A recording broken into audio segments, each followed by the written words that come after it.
এটি বাংলাদেশ নৌবাহিনীর সবচেয়ে আধুনিক ড্রোন ক্যামকপ্টার S-100।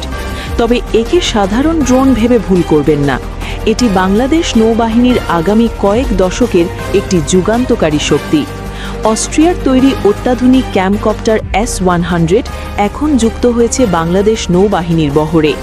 ম্যারিটাইম সার্ভেলেন্স এবং রিকনেসেন্স মিশনের জন্য এই ড্রোনটি অফিসিয়ালি প্রকাশ করা হয় স্বতন্ত্র বাহিনী অনির্বাণ 2026 অনুষ্ঠানে।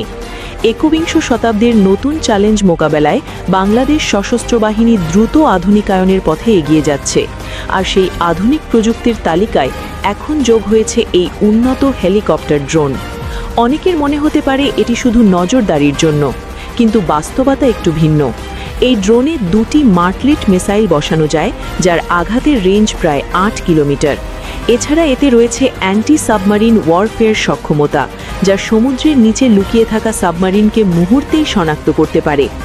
S-100 ক্যামকপ্টার আসলে একটি অত্যাধুনিক মাল্টি রোল ড্রোন। বিশেষ করে সামুদ্রিক অপারেশন এবং বৈরী আবহাওয়ায় কাজ করার জন্যই এটি তৈরি। এটি একটি VTOL ড্রোন, অর্থাৎ হেলিকপ্টারের মতো ভার্টিক্যাল টেক অফ এবং ল্যান্ডিং করতে পারে, তাই জাহাজের ছোট ডেক থেকেও সহজে উড্ডয়ন করা সম্ভব। এই ড্রোন প্রায় 200 কিলোমিটার পর্যন্ত অপারেশন করতে পারে এবং 18,000 ফুট উচ্চতা থেকে নজরদারি চালাতে সক্ষম।